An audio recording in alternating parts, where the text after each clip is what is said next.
Hello friends, welcome you Indira classes. BA third semester के लिए most important questions के model में सॉल्यूशन के रूप में आपको देने जा रहा हूं मित्रों, जो कि आपके लिए बहुत ही इंपॉर्टेंट होने वाला है आने वाले एग्जाम के लिए। यदि आप चैनल पर पहली बार आए हैं तो चैनल को लाइक और सब्सक्राइब अवश्य कर दें तथा अपने फ्रेंड्स के बीच में इस वीडियो को अवश्य शेयर करें, जिससे हर स्टूडेंट के पास हमारा इंपॉर्टेंट वीडियो पहुँच पावे और वो पूरी तरीके से परीक्षा में अच्छे अंक को प्राप्त कर पावे मित्रों। तो देखेंगे बीए थर्ड सेमेस्टर हिंदी, यानी बीए थर्ड सेमेस्टर में जिन मित्रों ने हिंदी सब्जेक्ट को लिया हुआ है मित्रों, उनके लिए हमारा वीडियो बहुत ही इम्पोर्टेंट होने वाला है। ये जो पेपर होना है आपका, ये 3 खंडों में विभाजित होगा, खंड आ, खंड बा और सा। तो खंड आ जो होते हैं, इसमें आपको 10 क्वेश्चंस के आंसर देने होंगे, यानी 10 क्वेश्चन दिए जाएंगे। प्रत्येक क्वेश्चंस के 2 मार्क्स होते हैं मित्रों, यानी कि 20 मार्क्स का आपका खंड आ का सेक्शन होता है। तो ये आपको पूरी तरह से देखना है कि खंड आ में आपको अति लघु उत्तरीय प्रश्न के आंसर देने होते हैं। तो देखते चलेंगे मोस्ट इंपॉर्टेंट क्वेश्चंस मैं आपको विथ सोल्यूशन बताने वाला हूं मित्रों। देखेंगे पहला क्वेश्चन जो आपका है, फर्स्ट क्वेश्चन, इसमें पूछा जा रहा है हिंदी साहित्य में उपन्यास सम्राट किसे कहा जाता है। मोस्ट इंपॉर्टेंट क्वेश्चन है मित्रों, पूरी तरह से आप इसको समझेंगे। इसका आंसर आपको बहुत ही संक्षेप में लिखना है। हिंदी साहित्य में उपन्यास सम्राट किसे कहा जाता है, तो आंसर आपको यही देना है कि हिंदी साहित्य में उपन्यास सम्राट मुंशी प्रेमचंद्र को कहा जाता है। यानी मुंशी प्रेमचंद्र जी जो है इसके सम्राट कहे गए हैं उपन्यास साहित्य उपन्यास के। तो ये पहले क्वेश्चन का आंसर हुआ। दूसरे क्वेश्चन में आपसे पूछा जा रहा है निबंध और लेख में अंतर स्पष्ट कीजिए। मोस्ट इंपॉर्टेंट क्वेश्चन मित्रों, निबंध और लेख में आपको अंतर बताना है कि निबंध और लेख में क्या अंतर होते हैं। तो आप समझें इसको। निबंध शब्द शुद्ध भारतीय है, यानी जो निबंध शब्द होता है मित्रों, ये कैसा है, शुद्ध भारतीय शब्द माना गया है। निबंधनातीति निबंधः के आधार पर इस शब्द का अर्थ ग्रहण किया जाता है। अर्थात निबंध नातीत निबंधः, निबंधनातीत निबंधः के आधार पर हम इसके शब्द को अर्थ को ग्रहण करते हैं। आज ये अंग्रेजी के ऐसे, जिसको कि हम ऐसे का पर्याय हो गया है ये शब्द मित्रों, जिसको हम ऐसे के रूप में जानते हैं। लेख को अंग्रेजी में आर्टिकल्स कहते हैं। लेख में विषय प्रधान होता है, जबकि निबंध में साहित्यकार का व्यक्तित्व प्रधान होता है। ये हमें पूरी तरह से जान लेना है कि जो निबंध होते हैं और लेख होते हैं, दोनों में अंतर आपको यहीं से मिल जाएगा कि लेख में विषय प्रधान होता है, जबकि निबंध जो है वो साहित्यकार का व्यक्तित्व होता है। इसमें लेख में रचनाकार अध्ययन के आधार पर अपने विषय संबंधी मत को स्थापित करता है। निबंध में मत प्रतिपादन जैसी स्थिति नहीं आती है। तो ये हमें इसमें लिख देना होगा। ये सेकंड क्वेश्चन जो आपका है मित्रों। उसके पश्चात जो थर्ड क्वेश्चन है, थर्ड क्वेश्चन में पूछा जा रहा है एकांकी को परिभाषित कीजिए। मोस्ट इंपॉर्टेंट क्वेश्चन, एकांकी को आपको परिभाषित करना है। एकांकी की आपको परिभाषा बताना है कि एकांकी क्या है। तो इसमें आप देखेंगे कि एकांकी को परिभाषित करते हुए प्रोफेसर राजेंद्र प्रसाद श्रीवास्तव ने लिखा है कि किसी तथ्य, अनुभूति या विचार की किसी महत्वपूर्ण अंश का एक अंक तथा एक अथवा अनेक दृश्यों में प्रभावपूर्ण तरीके से नाट्याभिव्यंजन ही एकांकी है। ये इन्होंने बताया है, जो कि डॉक्टर प्रोफेसर राजेंद्र प्रसाद श्रीवास्तव का ये कथन है मित्रों। तो ये आपके लिए बहुत ही इंपॉर्टेंट है, इसको आपको परिभाषित करना होगा। ये तीसरा क्वेश्चन। चौथे क्वेश्चन में पूछा जा रहा है संस्मरण किसे कहते हैं। संस्मरण के बारे में आपको बताना है, संस्मरण क्या होता है, इसके विषय में आपको लिखना होगा, जो कि बहुत ही इंपॉर्टेंट क्वेश्चन है। तो इसमें आपको बताना है कि स्मृति के आधार पर, यानी स्मृति के आधार पर किसी विषय या व्यक्ति पर लिखे गए लेख को संस्मरण कहते हैं। बस इतना ही आपको बताना है कि स्मृति के आधार पर किसी विषय या व्यक्ति पर लिखे गए लेख को संस्मरण कहते हैं। यात्रा साहित्य भी इसी के अंतर्गत आता है। संस्मरण को साहित्यिक निबंध की प्रवृत्ति भी माना जा सकता है। ऐसे कार्यों को स्मारक निबंध कहा जा सकता है। मोटे तौर पर संस्मरणों को स्व विशेषता के तहत लिया जा सकता है, लेकिन संस्मरण और आत्मचरित्र के दृष्टिकोण के बीच एक बुनियादी अंतर बना हुआ है मित्रों। आत्मकथा के लेखक का मुख्य उद्देश्य अपनी जीवनी का वर्णन करना है। इसमें कहानी का मुख्य पात्र लेखक स्वयं है। लेखक का दृष्टिकोण भिन्न होता है। तो इसमें जो कहानी का जो मुख्य पात्र होता है वो लेखक स्वयं होता है। तो इसको हम एक संस्मरण के रूप में रखते हैं मित्रों। ये क्वेश्चन नंबर 4 का आंसर हुआ। इसके बाद आप देखेंगे क्वेश्चन नंबर 5। क्वेश्चन नंबर 5 में पूछा जा रहा है ध्रुव स्वामिनी में कितने अंक हैं। ये आपको बताना है कि ध्रुव स्वामिनी जो नाटक है, इस ध्रुव स्वामिनी नाटक में कितने अंक हैं, आपको ये बता देना है। अंक की बात पूछी जा रही है मित्रों। पूरी तरह से आप इसको समझ लें कि जो ध्रुव स्वामिनी नाटक है, उस ध्रुव स्वामिनी नाटक के अंक के विषय में आपसे क्वेश्चन हो रहा है। तो इसमें आपको बता देना है कि ध्रुव स्वामिनी नाटक में यानी ध्रुव स्वामिनी में 3 अंक हैं, यानी कि 3 अंक की बात की गई है। इसमें केवल 3 अंक पाए जाते हैं ध्रुव स्वामिनी में। जो लेखक ने लिखा है इस नाटक को, तो इसमें केवल 3 अंक मिलते हैं मित्रों। इसके पश्चात आप देखेंगे क्वेश्चन नंबर 6, हिंदी में निबंध रचना का प्रारंभ किस युग से हुआ। यानी हिंदी में निबंध रचना का प्रारंभ किस युग से हुआ, यह आपको बताना है कि किस युग से हिंदी निबंध की। तो बहुत ही आसान क्वेश्चन है मित्रों।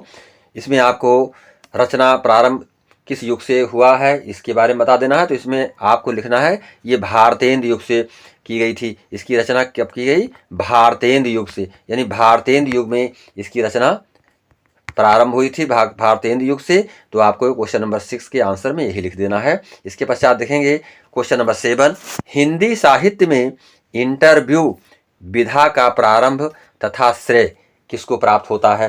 यानी हिंदी साहित्य में इंटरव्यू जो होता है, इसकी विधा का श्रेय किसको मिल रहा है। इसके तो हिंदी साहित्य में इंटरव्यू विधा से संबंधित क्वेश्चन का आंसर आपको यही देना है कि हिंदी साहित्य में इंटरव्यू विधा का प्रारंभ करने का श्रेय डॉक्टर पदम सिंह शर्मा को दिया जाता है। डॉक्टर पदम सिंह शर्मा, यानी इसके जो श्रेयकार हैं ये डॉक्टर पदम सिंह शर्मा हैं मित्रों। ये पदम सिंह शर्मा, इनके नाम को आपको लिखना है, डॉक्टर पदम सिंह शर्मा।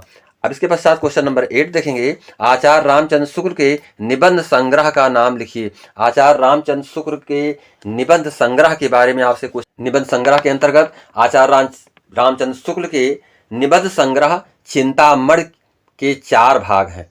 तो इसमें आपको ये पूछा जा रहा है, क्वेश्चन पूछा जा रहा है आचार्य रामचंद्र शुक्ल के निबंध संग्रह का नाम बताइए। तो निबंध संग्रह का जो नाम है मित्रों वो ये है कि आचार्य रामचंद्र शुक्ल के निबंध संग्रह चिंतामणि, यानी क्या है नाम उसका, चिंतामणि के 4 भाग हैं। तो ये आपको लिखना होगा इसमें, यानी कि जो उसका नाम है निबंध संग्रह का वो है चिंतामणि, यानी चिंतामणि। इसके 4 भाग बताए गए हैं, यानी कि 4 पार्ट में बांटा गया है ये निबंध। ये हमें पूरी तरह से समझना है मित्रों। इसके पश्चात देखेंगे अगला क्वेश्चन जो आपको लिखना है। ये अगला क्वेश्चन आपका है क्वेश्चन नंबर 9, फणीश्वर नाथ रेणु के रिपोर्टाज का नामोल्लेख कीजिए। यानी फणीश्वर नाथ रेणु के जो है ये रिपोर्टाज के बारे में, तो देखेंगे इसमें फणीश्वर नाथ रेणु के रिपोर्टाज के नाम उल्लेख के विषय में आपको ये बताना है कि रेणु द्वारा लिखित रिपोर्टाज निम्नलिखित हैं, जिनमें कि पहला है ऋण जल धन जल। यानी पहला जो है वो मित्रों ऋण जल माना जाता है, ऋण जल। और दूसरे नंबर पर धन जल, ये 1978 को लिखा गया था। इसके पश्चात नेपाली, ये नेपाली क्रांति कथा, ये भी आपको बता देना है, नेपाली क्रांति कथा इन्होंने लिखा। इसको जो है 1978 में लिखा मित्रों। इसके पश्चात वन तुलसी की गंध, यानी कि वन तुलसी की गंध, ये इन्होंने लिखा ये 1985 में। तो आपको पूरी तरह से इसके सन को भी लिखना होगा, यानी कि 1985 में इसकी रचना किया इन्होंने। तो इस तरह से फणीश्वर नाथ रेणु के रिपोर्टाजों का नामोल्लेख आप लिखेंगे। इसके पश्चात देखेंगे मित्रों जो लास्ट क्वेश्चन है, केवल 10 क्वेश्चन के आंसर आपको देने होते हैं। झांसी की रानी उपन्यास का प्रकाशन वर्ष क्या है? तो झांसी की रानी उपन्यास के प्रकाशन वर्ष को केवल आप उसमें आपको यही बता देना है मित्रों। क्वेश्चन नंबर 10 में झांसी की रानी उपन्यास का प्रकाशन वर्ष 1946 ईस्वी है। इसमें आपको इतना ही लिखना है 1946, यानी कि 1946 ईस्वी में ये लिखा गया था उपन्यास झांसी की रानी। इसका प्रकाशन वर्ष 1946 है। तो ये 10 क्वेश्चंस आपके लिए बहुत ही इंपॉर्टेंट क्वेश्चन हैं। प्राय सभी यूनिवर्सिटियों में इससे संबंधित क्वेश्चंस पूछे जाएंगे मित्रों। आने वाले एग्जाम के लिए पूरी ही तरीके से आप इसको समझ लेंगे। इसके पश्चात अब खंड बा में लघु उत्तरीय प्रश्न आपसे किए जाएंगे। ये खंड बा आपका 35 अंक का होगा, यानी 35 अंक का होगा मित्रों। इसमें आपको 7 क्वेश्चन करने होंगे और प्रत्येक क्वेश्चन 5 अंक के होंगे, यानी कि आपको ये जो क्वेश्चन होंगे ये 5 क्वेश्चन होंगे और 7 अंक के होंगे मित्रों, यानी कि 35 अंक निर्धारित किए गए हैं इस पे और 5 क्वेश्चंस आपको करने होंगे। और खंड आ में आपको 10 क्वेश्चन, 10 के पूरे ही 10 क्वेश्चन करने होंगे जो कि 20 मार्क्स के होंगे। और ये खंड बा जो आपका है ये 35 मार्क्स का होगा। तो इसमें आपको 5 क्वेश्चन करने होंगे, प्रत्येक क्वेश्चन का अंक 7 को होगा, यानी 7 अंक होगा। तो हमें इसको पूरी तरह से समझ लेना है। इसमें संदर्भ से व्याख्या से संबंधित क्वेश्चंस रहेंगे और उसके बाद अन्य क्वेश्चंस भी रहेंगे जो कि लघु उत्तरीय प्रश्न के रूप में जाने जाते हैं मित्रों। अब देखेंगे अधोलिखित गद्यांशों की संदर्भ सहित व्याख्या करना है। तो इसमें आपको 2 व्याख्या में मोस्ट इंपॉर्टेंट व्याख्या को दे रहा हूं जो कि आपके लिए बहुत ही इंपॉर्टेंट है। हमको जो कुछ करना है पताका फहराऊंगी, ये आपको इसमें से आपको लिखना होगा जो कि मोस्ट इंपॉर्टेंट है आपके लिए मित्रों। तो इस व्याख्या को हम पूरी तरह से देख लें। इसमें जो आपको हमको जो कुछ करना है पताका फहराऊंगी, रानी लक्ष्मीबाई शीर्षक है इसका मित्रों। इसमें जो है संदर्भ आपको लिखना है आलोच्य पंक्तियां श्रेष्ठ उपन्यासकार वृंदावन लाल वर्मा द्वारा लिखित ऐतिहासिक उपन्यास रानी लक्ष्मीबाई से ली गई हैं। प्रसंग में आपको लिखना है लेखक स्वदेश के निर्मित अपने कर्म मार्ग पर अग्रसर होने हेतु उत्प्रेरित करते हुए कहता है कि, अब व्याख्या आप देखेंगे, स्वराज की प्राप्ति हेतु रानी लक्ष्मीबाई कहती हैं कि हमें अपने देश में अपने कर्म मार्ग पर अग्रसर होना चाहिए। अच्छे कार्य को जब संपादित करने हेतु कोई कदम बढ़ाता है तो मार्ग में नाना प्रकार की बाधाएं आती ही हैं। यदि हमारे देश में स्वराज की प्राप्ति हेतु कोई सार्थक प्रयास नहीं करेगा तब भी मैं प्रयास करूंगी। मैंने यह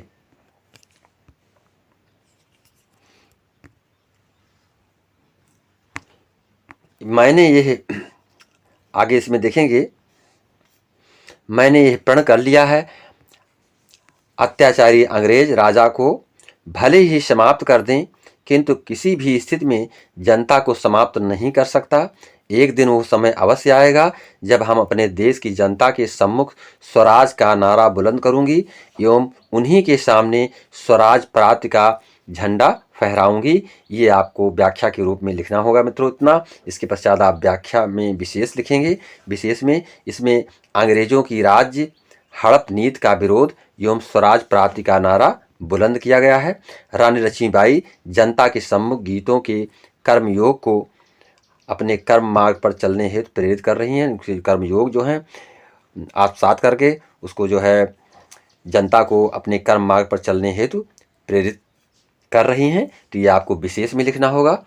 ये आपको दूसरी व्याख्या लिखनी है मित्रों, बिरला ही कोई खेती बाड़ी से क्या काम। मोस्ट इम्पॉर्टेंट, क्योंकि ये मोस्ट इम्पॉर्टेंट व्याख्या के रूप में क्वेश्चंस हैं, इसलिए मैं आपको बता देना चाहता हूं कि इसको आप ज़रूर पढ़ लें और आपके लिए बहुत ही इम्पॉर्टेंट होने वाले हैं। तो यह आप इसकी भी संदर्भ सहित व्याख्या आप देख लेंगे मित्रों।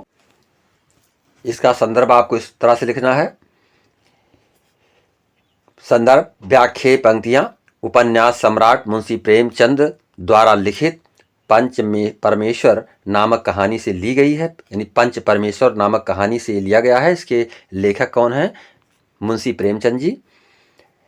इसमें प्रसंग में आप लिखेंगे, इसमें बुढ़िया ने सबके सम्मुख दुख के आंसू बहाए लेकिन कोई न सुना, इसी का उल्लेख किया गया है। यानी एक वृद्ध महिला ने अपने दुख के आंसू सबों के समक्ष बहाया लेकिन किसी ने उसकी बात को सुना नहीं। ये प्रसंग में आपको देना है। इसके पश्चात देखेंगे व्याख्या। उस समाज में शायद ही कोई ऐसा आदमी था जिसके सामने बुढ़िया ने असमर्थता के कारण बेबसी के आंसू ना बहाए हों। किसी ने तो केवल ऊपरी मन से ही हाँ भरी और कुछ तो उस समय की स्थिति, दशा एवं समाज को ही दोष दे रहे थे। किसी ने कहा, आपका अंत तो अब सन्निकट है, इसलिए अब लोभ न करके एक रोटी खाओ और अपने आराध्य अल्लाह के नाम का स्मरण करो। अब तुम्हें खेती बाड़ी से क्या मतलब। तो यहाँ पर मित्रों देखेंगे अलग अलग लोगों के विचार यहाँ पर आपको मिल रहे हैं। यानी अब तुम्हें खेती बाड़ी से क्या मतलब। अब आपको व्याख्या के रूप में इतना ही लिख देना है। इसके पश्चात विशेष आप लिखेंगे।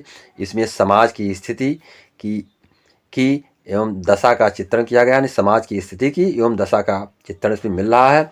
समाज के सभी लोग भौतिक जगत से विरत रहने हेतु उस बुढ़िया को उपदेश देते हैं। ये आपको विशेष में ज़रूर लिख देना होगा। तो आपके लिए ये दो व्याख्या जो थी बहुत ही इम्पोर्टेंट व्याख्या थी, इसलिए मैंने इसको बताना बहुत ही आवश्यक समझा। अब आप देखेंगे मित्रों जो अगला क्वेश्चन आपसे किया जाएगा, ये क्वेश्चन नंबर 2 देखेंगे मित्रों। कहानी को परिभाषित करते हुए उसके उद्भव विकास बताइए। यानी कहानी को परिभाषित करते हुए आपको उसके उद्भव और विकास के बारे में लिखना है। ये आपके लिए बहुत इंपॉर्टेंट क्वेश्चन है। इसके पश्चात क्वेश्चन नंबर 3 देखेंगे। भारतेंद्र हरिश्चंद्र के जीवन परिचय तथा रचनाओं को लिखिए। यानी भारतीय हरिश्चंद्र जी के जीवन परिचय तथा उनकी रचना के विषय में क्वेश्चन रहेगा जो कि आपको लिखना होगा।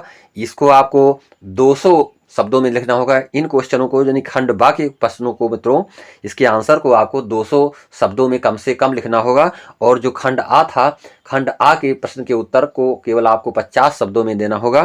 तो ये आप पूरी तरह से ध्यान रखेंगे। भारतेंद्र हरिश्चंद्र के जीवन परिचय के तथा रचना के विषय में पूछा जा रहा है। 4 नंबर क्वेश्चन में आचार्य रामचंद्र शुक्ल का जीवन परिचय दीजिए। यानी ये 2 जीवन परिचय आपके लिए मोस्ट इंपॉर्टेंट है। आचार्य रामचंद्र शुक्ल का जीवन परिचय तथा भारतेंद्र हरिश्चंद्र जी के जीवन परिचय के विषय में। अगला जो क्वेश्चन है क्वेश्चन नंबर 5, मुक्ति बोध की प्रमुख रचनाएं बताइए। यानी मुक्ति बोध की जो प्रमुख रचना है उसके विषय में आप तो इसमें देखेंगे मित्रों मुक्ति बोध की प्रमुख रचना के विषय में आपको लिखना है। तो ये इनकी रचनाएं निम्नलिखित बताई जा रही हैं। इसमें पहला है काव्य संग्रह। पहली रचना जो उन्होंने लिखा उसको किस नाम से जानते हैं? काव्य संग्रह के नाम से। एक काव्य संग्रह के नाम से जाना जाता है। जिसमें चांद का मुंह टेढ़ा है, भूरी भूरी खाक, धूल तथा तार, सप्तक में प्रकाशित रचनाएं। तो ये काव्य संग्रह पहली हो गई रचना। दूसरा है आलोचनात्मक कृतियां जो उन्होंने लिखा। इसमें कामायनी एक पुनर्विचार, नई कविता का आत्मसंघर्ष, नए साहित्य का सौंदर्य शास्त्र, आखिर रचना क्यों, समीक्षा की समस्याएं। इसके पश्चात जो तीसरा है आत्माख्यान, एक साहित्यिक की डायरी। और चौथा कहानी संग्रह, काठ का सपना, विपात्र, सतह से उठता आदमी। और पांचवा इतिहास, भारत इतिहास और संस्कृति। और छठा रचनावली, मुक्तिबोध रचनावली। 7 खंड इसमें हैं, में उनकी समस्त रचनाएं संकलित हैं। तो ये आपको इतना लिखना पड़ेगा। इसमें मुक्ति बोध की प्रमुख रचनाएं बताइए, क्वेश्चन किया जाएगा आपसे लघुत्तरीय प्रश्न के रूप में मित्रों। इसमें आपको 35 अंक मिलने वाले हैं। तो पूरे ही तरह से आप क्वेश्चन को समझेंगे और लिखेंगे इसको। इसके पश्चात देखेंगे अब मैं आपको दीर्घ उत्तरीय प्रश्न की ओर ले चल रहा हूँ। दीर्घ उत्तरीय प्रश्न आपके लिए बहुत ही इम्पोर्टेंट होंगे। इसमें मैंने 3 क्वेश्चंस दिए हैं और केवल आपको 2 क्वेश्चंस करने होते हैं इसमें। ये आपके प्रत्येक क्वेश्चन 10 मार्क्स के होते हैं, यानी कि 20 मार्क्स आपको खंड सा से मिलने वाला है मित्रों। यानी खंड सा से आपको 20 मार्क्स प्राप्त होंगे। यानी 20 मार्क्स आप पूरी ही तरह से प्राप्त कर पाएंगे यदि आपने इसको पूरी तरह से समझ लिया है। तो खंड सा में देखेंगे पहला क्वेश्चन जो आपका है, कहानी की विकास यात्रा को दर्शाइए। यानी कहानी की विकास यात्रा के बारे में आपसे क्वेश्चन किया जा रहा है। कहानी का विकास मनुष्य की अपनी बात अनुभवों को कहने सुनने की प्रवृत्ति से आरंभ हुआ, इसको आपको जानना है। वेदोपनिषदों, पुराणों, पाल, प्रकृति आदि साहित्य में भी कहानी के बारे में उल्लेख प्राप्त होते हैं मित्रों। विकास युग जो है इसमें जो बताया जा रहा है सन 1900 से 1911 ईस्वी, उसके बाद प्रेमचंद युग सन 1911 से लेकर के 1936 ईस्वी तक, इसके पश्चात प्राग स्वातंत्र युग, तो प्राग स्वातंत्र युग सन 1936 से लेकर के 1947 ईस्वी तक, तथा स्वातंत्र युग सन 1947 से अब तक का जो चल रहा है। तो इसको हम एक विकास यात्रा के युग को समझ सकते हैं, विकास यात्रा के रूप में मित्रों।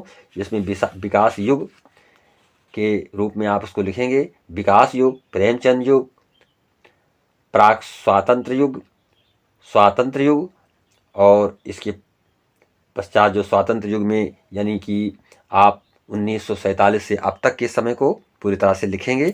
और जो दूसरा क्वेश्चन है, तीसरी कसम उर्फ मारे गए गुलफाम कहानी की समीक्षा करना है। ये मोस्ट इम्पॉर्टेंट क्वेश्चन है, इसको भी आपको पूरी तरह से पढ़ लेना है मित्रों। कहानी कला तत्वों के आधार पर कीजिए, यानी कहानी कला तत्वों के आधार पर इसकी व्याख्या आपको करनी, समीक्षा करनी है पूरी तरह से। इसके पश्चात क्वेश्चन नंबर 3 में पूछा जा रहा है, 30 बरस का साथी संस्मरण का सारांश आपको बताना है। 30 बरस का साथी, ये भी मोस्ट इम्पॉर्टेंट क्वेश्चन है। तो इसमें से केवल आपको 2 क्वेश्चंस करने होंगे और प्रत्येक क्वेश्चंस 10 मार्क्स के होंगे। तो ये क्वेश्चंस आपके लिए बहुत ही महत्वपूर्ण और बहुत ही सोच समझ करके आपको दिया जा रहा है, जिससे कि आप एग्जाम में पूरी तरह से अच्छे अंक को प्राप्त कर पाएं। कई क्वेश्चंस पेपर्स को सेट करके इसको मैं बनाया हूं, जिससे कि आपके लिए बहुत ही सुविधापूर्ण हो पाएगा मित्रों। आप किसी भी यूनिवर्सिटी के स्टूडेंट हैं, हर यूनिवर्सिटी में इस पे संबंधित क्वेश्चंस अवश्य आपको मिलेंगे।